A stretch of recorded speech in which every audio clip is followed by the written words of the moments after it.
Hello students, welcome to আড্ডা 24/7 Bengali smart school চ্যানেলে সবাইকে ওয়েলকাম।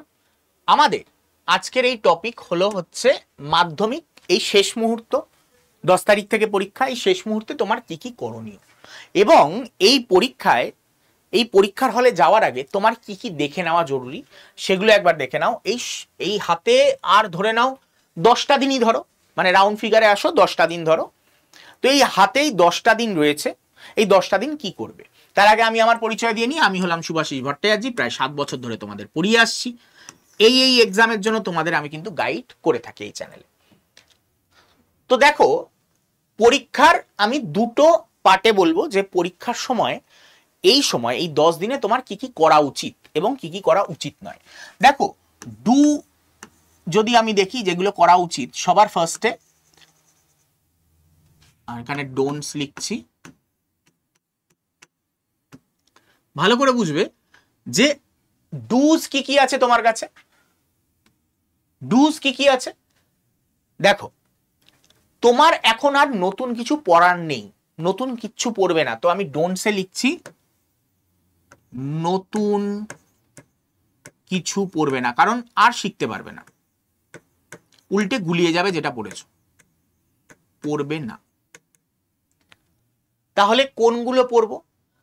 দেখো, সবার ফার্স্টে প্রায়োরিটি রাখো, আগে দেখার চেষ্টা করা হচ্ছে যেগুলো ভালো পড়া আছে, মানে ভালোভাবে তৈরি।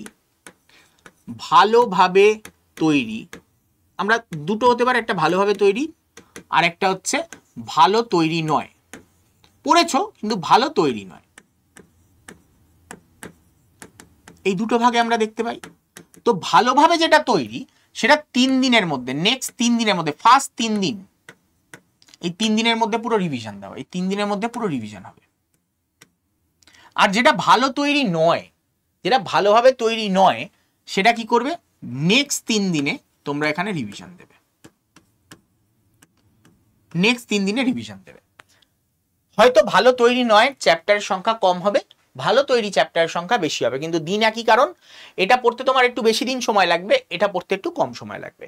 কিন্তু ভুলেও নতুন কিছু পড়বে না, নতুন কোনো চ্যাপ্টারে হাত দেবে না। গেল।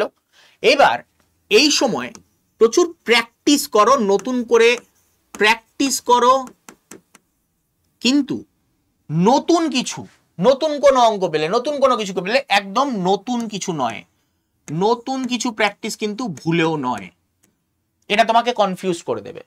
তো নতুন কিছু আর শেখার সময় নেই, যেটা শিখেছো সেটাকে ভালো করে শেখো, ঠিক আছে? তুমি যদি ভালো ধনুর্ধর হও তাহলে তীর চালানো ভালো জানো, কিন্তু তরোয়াল চালাতে জানো না। তো যুদ্ধক্ষেত্রে যাওয়ার আগে তাই জন্য তুমি চেষ্টা করলে কি তরোয়ালটা একটু ভালো করে প্র্যাকটিস করে নি না। তোমার করা উচিত, তুমি ভালো ধনুর্ধর, আরো ভালো করে যাতে তীর ধনুক তুমি চালাতে পারো সেটা প্র্যাকটিস করো, তরোয়াল চালাতে যেও না, সময় নষ্ট এবং নিজের কষ্ট বাড়িয়ে ফেলবে এতে। ওকে, তো এই জিনিসটা মাথায় রাখো, এইটা একটা পয়েন্ট বললাম। আরেকটা পয়েন্ট যেটা আমি বলবো, ডোন্ট ভুল ভাল এখন কিছু খাবে না, খাওয়া দাওয়া কন্ট্রোল। কেন? কারণ এটা যদি কোনো কারণে তোমার শরীর খারাপ করে ফেলে, অম্বল, গ্যাস, হ্যানা তেনা, ঘুমাতে না পারা, তোমার মাথা যন্ত্রণা হওয়া, এইগুলো সব হতে পারে এর থেকে। তো খাওয়া দাওয়া কন্ট্রোল করবে, খাওয়া দাওয়া কন্ট্রোলের বাইরে করবে না। ওকে, তাতে তোমার শরীর ভালো থাকবে, এবং শরীর ভালো থাকলে তুমি ভালো করে এই সময়টা, এই 10 দিনকে ইউটিলাইজ করতে পারবে, শরীর যাতে খারাপ না হয়, এটা হচ্ছে মেন পয়েন্ট। এবং এই সময়টা খুব খারাপ সময়, এই সময় যত ভাইরাল রোগ, বসন্ত, তারপরে হচ্ছে চিকেন পক্স, এই টাইমে খুব বেশি ছড়ায়। তো এই জন্য এই সময়টা থেকে বিরত থাকার চেষ্টা করো। ওকে, আর তার সাথে যেটা বলবো, তোমার এখনই চেকলিস্ট বানিয়ে নেওয়া উচিত।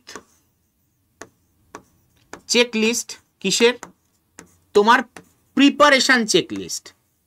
তোমার নিজের এখন বুঝে যাওয়া উচিত যে কোন সাবজেক্টে বেশি পাবে, কোন সাবজেক্টে বেশি পেতে পারো না। কেন বলছি? এটা তোমাকে কি করবে, অনেক সময় তুমি যদি চেকলিস্টটা না বানাও, নিজে যদি না বোঝো যে এটা আমার বেটার হতে পারে, যেমন উদাহরণ, আমার অঙ্ক ভালো প্র্যাকটিস হয়নি, আমি জানি অঙ্ক আমার খারাপ হবে, ওই অঙ্ক খারাপ হওয়ার চক্করে আমি মন খারাপ করে বসে রইলাম, যে আমার অঙ্ক তো খারাপ হবে, আমার কি হবে। তো নিজে জানো যে কোনটা বেস্ট হয়েছে, তো সেইটার ব্যাপারে কি করবে, সেটার ব্যাপার আগে আগে অবগত থাকো। ওটা খারাপ হলে মন খারাপ করবে না, বা বাংলায় আমার খারাপ হওয়ার কথা, বাংলায় আমার অমুক জায়গাটা জানা যে খারাপ হবেই, ওটা নিয়ে মন খারাপ করবে না, কারণ তুমি জানতে।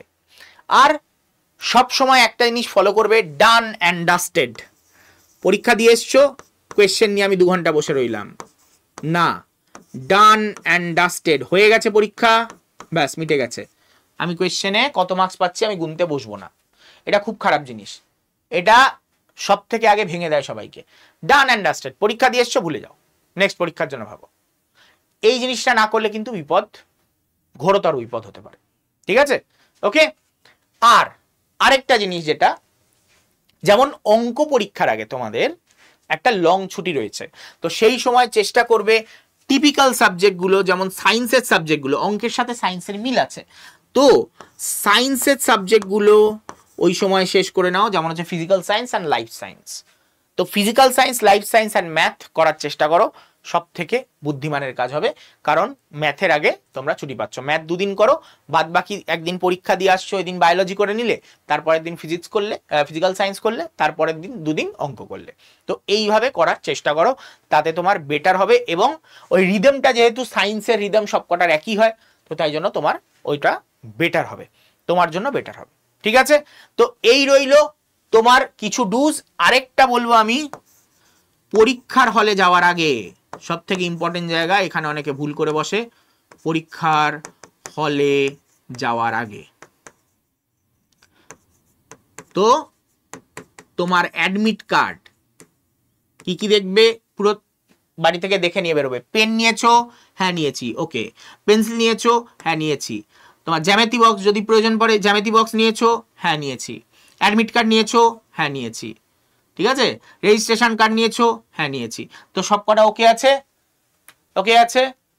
যা যা দরকার তোমার এই পরীক্ষার জন্য সেগুলো সব ওকে আছে। একটা বোর্ড যদি দরকার পড়ে, বোর্ড, পেন, 2টো কালির পেন, জলের বোতল, হ্যানা তানা সবকিছু চেক করে নিয়ে তারপরে ঘর থেকে বেরোবে। এবং এই চেকলিস্টটা দেখলে এটা যাতে ব্যাগের মধ্যে অলওয়েজ থাকে, ব্যাগ থেকে আর বার করবে না। ব্যাগের মধ্যে যে ঢুকিয়েছো ব্যাগের মধ্যেই যাতে থাকে, ব্যাগ থেকে আর বার করবে না। পরীক্ষা দিয়ে আসবে, ওই ব্যাগ নিয়ে আবার যাবে, খালি একবার যাওয়ার সময় চেক করে নেবে সবকটা আছে কিনা। আর ফেরার সময় অবশ্যই অ্যাডমিট কার্ড, রেজিস্ট্রেশন কার্ড রোজ ফেরত আনবে। এইগুলোই বলার ছিল, এইগুলো দেখে নিয়ে যাও, পরীক্ষায় অবশ্যই সফল হবেই। ওকে। আর তোমরা পরের বছর যারা প্রিপারেশন নিচ্ছ তাদের উদ্দেশ্যে বলছি, যারা এই বছর বা পরের বছরে 9-10-এ আসতে চলেছো তাদের উদ্দেশ্যে বলছি, এই রইল নাম্বার, হাই পাঠিয়ে দাও, জাস্ট হাই লিখে পাঠিয়ে দিলেই তোমরা লিঙ্ক পেয়ে যাবে, সেই লিঙ্কে ক্লিক করে তোমরা জয়েন হয়ে যেতে পারবে। তো দেখা হচ্ছে তোমাদের সাথে নেক্সট ইয়ারে, অবশ্যই তোমরা পাস করে যাবে এবং নেক্সট ইয়ারে প্রিপারেশনের জন্য তোমরা আসবে অবশ্যই। আর এই রইল আমাদের নাম্বার, কোনো কিছুতে ভর্তি হওয়ার হলে এই নাম্বারে কল করে তোমরা ভর্তি হয়ে যেতে পারো। ওকে। বা আমাদের অ্যাপে গিয়ে অ্যাপটাকে ডাউনলোড করে ইনস্টল করে তোমরা কিন্তু ওপেন করে ভর্তি হয়ে যেতে পারো। যদিও বা এখানে জেনপাস ব্যাচের আপাতত জেনপাস অ্যান্ড এনএমজেনএম এ ভর্তি চলছে, 9-10-এর নয়, কিন্তু পরের বছর 9-10-এরও ভর্তি তোমার স্টার্ট হয়ে যাবে। তো যখন হয়ে যাবে তখন তোমরা অবশ্যই ভর্তি হয়ে যেতে পারো। ওকে। আর ভিডিওটাকে ভালো লেগে থাকলে, ছোট্ট ভিডিও ভালো লেগে থাকলে অবশ্যই লাইক এবং শেয়ার করে দিও, এবং যেগুলো বললাম এগুলো মেনটেন করে এবার পরীক্ষায় অ্যাপিয়ার করো। দেখা হচ্ছে তোমাদের সাথে হয়তো অন্য কোনো ভিডিওতে, ততক্ষণের জন্য টাটা, গুড বাই অ্যান্ড বিদায়।